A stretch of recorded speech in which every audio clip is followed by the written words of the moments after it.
আসসালামু আলাইকুম সুপ্রিয় শিক্ষার্থীবৃন্দ, জাহিদস লার্নিং হাবের পক্ষ থেকে তোমাদের সবাইকে স্বাগতম। সপ্তম শ্রেণীর ইতিহাস ও সামাজিক বিজ্ঞান বিষয়ের আজ আমরা সর্বশেষ অ্যাসাইনমেন্ট সমাধান দেখব। এটি 5 নম্বর অ্যাসাইনমেন্ট। এখানে জানতে চেয়েছে পাঠ্য বইয়ের আলোকে পরিবার ও স্কুলে প্রচলিত বিভিন্ন রীতিনীতি ও আচরণের প্রতিক্রিয়াগুলো খুঁজে বের করে ছকে উপস্থাপন করো। সুপ্রিয় শিক্ষার্থীবৃন্দ, জাহিদস লার্নিং হাবে তোমাদের কাঙ্ক্ষিত সকল বিষয়ের অ্যাসাইনমেন্ট ধারাবাহিকভাবে দেওয়া হয়েছে। আমাদের চ্যানেলটি ভিজিট করে তোমার কাঙ্ক্ষিত অ্যাসাইনমেন্টগুলোর উত্তর খুব সহজেই পেয়ে যাবে এবং আমাদের এই চ্যানেলটিতে সম্পূর্ণ এই ভিডিও ডেসক্রিপশন বক্স থেকে পরবর্তী সেশনে কোন বিষয়ের ওপর ক্লাস চাচ্ছ আমাদের জানাতে এই ভিডিও ডেসক্রিপশন বক্স থেকে ফেসবুক পেজ এবং গ্রুপের লিঙ্ক দেওয়া রয়েছে, সেইখানে ক্লিক করে আমাদের সাথে যুক্ত হতে পারো এবং তোমার কাঙ্ক্ষিত অ্যাসাইনমেন্টটি আমাদের জানাতে পারো। আমরা সেই বিষয়ে কাজ করব। তাহলে আমরা দেখে নিচ্ছি কাজের উদ্দেশ্য। কাজটির মাধ্যমে শিক্ষার্থীরা পরিবার ও স্কুলের বিভিন্ন রীতিনীতি মেনে না চললে কী ধরনের প্রতিক্রিয়া সৃষ্টি হতে পারে সে সম্পর্কে ধারণা পাবে। কাজের নির্দেশনা: শিক্ষার্থীরা প্রথমে সামাজিক মূল্যবোধ ও রীতিনীতি অংশ ভালোভাবে পড়বে। এরপর স্কুল এবং পরিবারে কী ধরনের নিয়ম মেনে চলতে হয় সে সম্পর্কে ধারণা লাভ করবে। পরবর্তীতে সে ধরনের নিয়মকানুন না মেনে চললে কী ধরনের প্রতিক্রিয়া সৃষ্টি হবে তা সবশেষে শ্রেণী শিক্ষককে দেখাবে। এ পর্যায়ে আমরা পরিবারের নিয়মকানুন মেনে না চললে কি হতে পারে তা জেনে নেব। সদস্যের নাম ফাহিমা।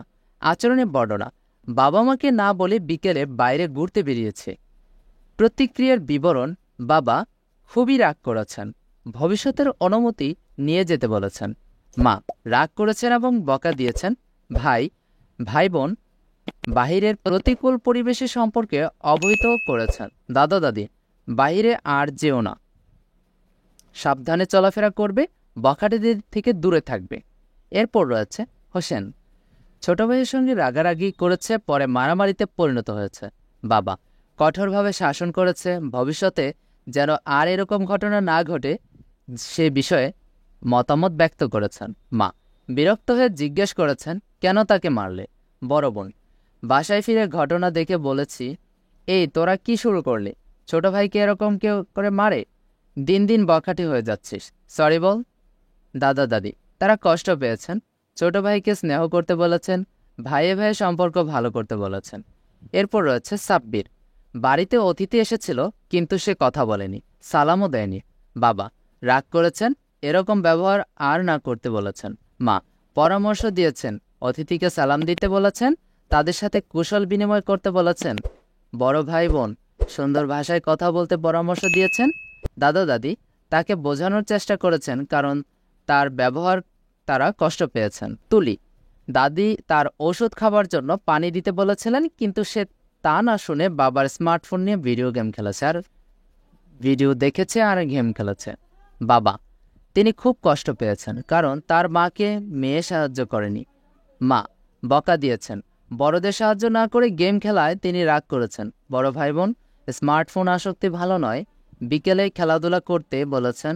দাদা দাদিকে শ্রদ্ধা ও তাদের কাজে সহযোগিতা করার জন্য কথা বলেছেন। দাদা দাদি কিছুটা কষ্ট পেয়েছেন, তাকে বোঝানোর চেষ্টা করেছেন। এ পর্যায়ে আমরা স্কুলের নিয়মকানুন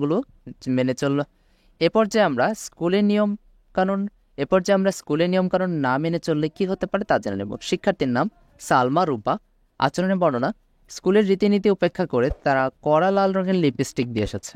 প্রতিক্রিয়া: পরিবার বাবা মা বড় ভাই বোন দাদা দাদি খুবই রাগ করেছেন। প্রতিবেশী ঘর থেকে বের হতেই পাশের বাড়ির চাচির সাথে দেখা, তিনি ভ্রু কুঁচকে জিজ্ঞাসা করেছেন, স্কুলে যাচ্ছ নাকি পিকনিকে? রাস্তায় লোকজন অদ্ভুতভাবে তাকিয়ে আছে। স্কুলে দারোয়ান ঢুকতে দেয়নি, আর সহপাঠীরা হাসাহাসি করেছে, ব্যঙ্গ করেছে। মামুন অন্বেষা শিক্ষক সহ অন্য যে কেউই যতবারই তাদের কাছে কিছু চেয়েছে তারা বাম হাত দিয়ে তা দিয়েছে। পরিবার বাবা মা বড় ভাই বোন দাদি বকা দিয়ে ডান হাতে দিতে বাধ্য করেছেন। প্রতিবেশী বিরক্ত হয়ে জিজ্ঞাসা করেছেন, ডান হাতে কি হয়েছে? সহপাঠীরা নিষেধ করেছে যেন শিক্ষককে বাম হাতে না দেওয়া হয়, তাহলে শিক্ষক রেগে যেতে পারেন। শিক্ষকগণ আহত হয়েছেন, হতাশ হয়েছেন, কষ্ট পেয়েছেন, বোঝানোর চেষ্টা করেছেন। জামাল স্কুলে এসেছে পিঠের দিকের শার্টের বোতাম লাগিয়ে। পরিবার বাবা মা বড় ভাই বোন দাদা দাদি প্রথমে হাসাহাসি করেছেন, তারপর রাগ করেছেন। প্রতিবেশী বাজারে নতুন ফ্যাশন এসেছে কিনা জিজ্ঞেস করেছে। রাস্তায় লোকজন অদ্ভুতভাবে তাকিয়ে আছে, হাসাহাসি করেছে। স্কুলে দারোয়ান ঢুকতে দিতে চায়নি, বলেছে শার্ট করে এসো, পরে ঢুকতে হবে। সহপাঠীরা হাসাহাসি করেছে, ব্যঙ্গ করেছে। প্রিয় শিক্ষার্থীবৃন্দ, সম্পূর্ণ ভিডিও ক্লাসটি মনোযোগ সহকারে দেখার জন্য অসংখ্য ধন্যবাদ। পরবর্তীতে কোন টপিকের উপরে ভিডিও ক্লাস চাচ্ছ তা আমাদের জানাতে এই ভিডিও ডিসক্রিপশনে